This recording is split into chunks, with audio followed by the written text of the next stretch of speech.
बड़े बेआबरू होकर बाबर आजम, शाहीन शाह अफरीदी और नसीम शाह पाकिस्तान क्रिकेट टीम से निकले।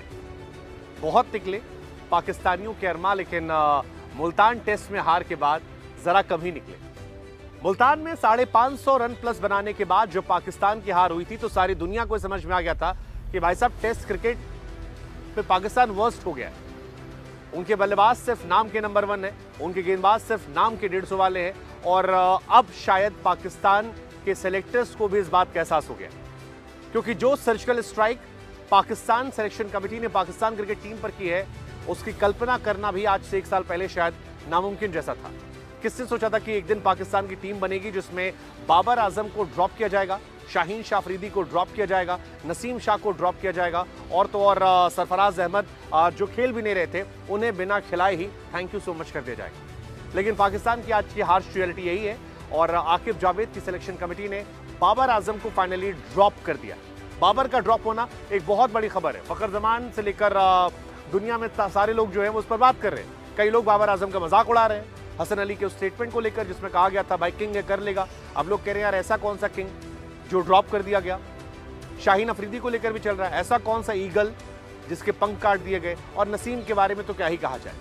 लेकिन शाहीन, बाबर और नसीम, सरफराज के ड्रॉप होने को लेकर कई सारे हार्ड रिएक्शंस भी आए। जैसे एक रिएक्शन आया फखर जमान का, विराट कोहली से कंपेयर किया, कहा विराट कोहली को 2020 से 2023 के बीच में लगातार इंडिया ने बैक किया और उसका नतीजा था कि विराट ने इंडिया को पे बैक किया।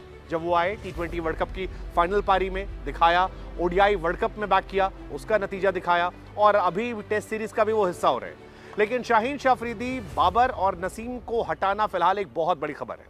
आकिब जावेद की तरफ से कहा गया कि यार देखो करंट फॉर्म को देखा गया है, पाकिस्तान बहुत परेशान है, वो चाहते हैं कि एक मैच वो जीतें। जिस तरह से पिछले मैच में हार हुई है वो एक्सेप्ट नहीं कर पा रहे और वैसे भी बाबर आजम को 18-19 पारी दी गई जिसमें से एक 50 रन भी नहीं बना पाए। मुल्तान की सड़क पर जब सारे बल्लेबाज ज़बरदस्त तरीके से रन बना रहे थे वहाँ पर ही बाबर फ्लॉप हो गए। ऐसे में बाबर को रेस्ट देना ज़रूरी था। वो कह रहे हैं कि यार हमारे स्टार प्लेयर हैं लेकिन फिलहाल दे नीड टू रेस्ट। तो कुल मिलाकर कहानी यही है, बाबर को जो हटाया गया था उसके पीछे एक्चुअली रीज़न भी था। पहली पारी में 30 फिर 5 रन, स्ट्राइक रेट जो था वो भी ऐसा नहीं था कि बहुत इफेक्टिव था। शाहीन और नसीम को अगर आप देखेंगे तो 26 ओवर में शाहीन शाह अफरीदी 120 रन, सिर्फ 1 विकेट, नसीम ने 2 विकेट निकाले लेकिन 31 ओवर में 157 पिट गए थे। अब इतनी पिटाई के बाद यार आप टीम में जगह नहीं बना सकते हो, लेकिन पाकिस्तान के लिए बहुत बड़ी खबर है। फकर यही बार बार कह रहे हैं आपको बैक करना चाहिए था, एक पारी की बात थी। हालांकि जो अंदर ही कहानी है वो कहती है कि जेसन गिलेस्पी या शान मसूद नहीं चाहते थे कि बाबर आजम को ड्रॉप किया जाए। वो कह रहे थे कि बाबर की फॉर्म जो है वो एक पारी की देर है और अगर एक पारी आ गई तो शायद बाबर कमबैक कर लेंगे। लेकिन आकिब जावेद का ये मानना था कि अभी बाय हुक बाय क्रुक हमें जीतना है और जीतने के लिए करंट फॉर्म को हमें प्रायोरिटी देनी है रेदर देन बड़ा नाम। तो फॉर्म को प्रायोरिटी दी गई, नाम को जो है वो साइड किया गया और इस वजह से जो टीम अनाउंसमेंट हुई है उसमें शान मसूद कैप्टन है, सऊद शकील वाइस कैप्टन है, आमिर जमाल, शफीक, हजबुल्ला, कमरान, बाकी टीम में उसमें कई सारे नए नाम हैं जिनसे बहुत सारे लोगों से आप वाकिफ नहीं होंगे। क्या इंग्लैंड के सामने सेकेंड टेस्ट मैच में पाकिस्तान वापसी कर पाएगा? क्या थर्ड टेस्ट मैच तक कोई जीत हो पाएगी? क्योंकि शान मसूद के नाम जो एक रिकॉर्ड गया है वो अनफॉर्चुनेट रिकॉर्ड है। लगातार 6 टेस्ट मैच हारना ये बहुत बड़ी बात है और होम कंडीशंस में तो पिछले 2 साल से पाकिस्तान कभी जीता नहीं है। इस वजह से ये सवाल है कि आखिर क्या ये जो एक सर्जिकल स्ट्राइक है पाकिस्तान क्रिकेट टीम के ऊपर सिलेक्शन कमेटी के द्वारा ये पाकिस्तान के अच्छे दिन लाएगा?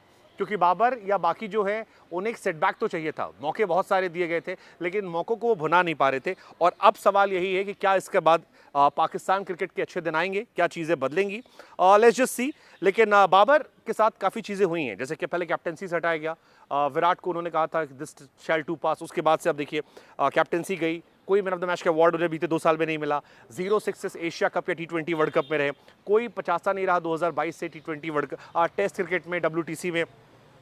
फिर एक नेपाल वाला हटा दे तो USA, आयरलैंड या बाकी जो टीमें थीं, बांग्लादेश, अफगानिस्तान, उनके सामने भी लगातार वो स्ट्रगल कर रहे थे। कुल मिलाकर PCB जो है एक सर्जिकल स्ट्राइक के मोड में थी। क्या ये उन पर भारी पड़ेगा?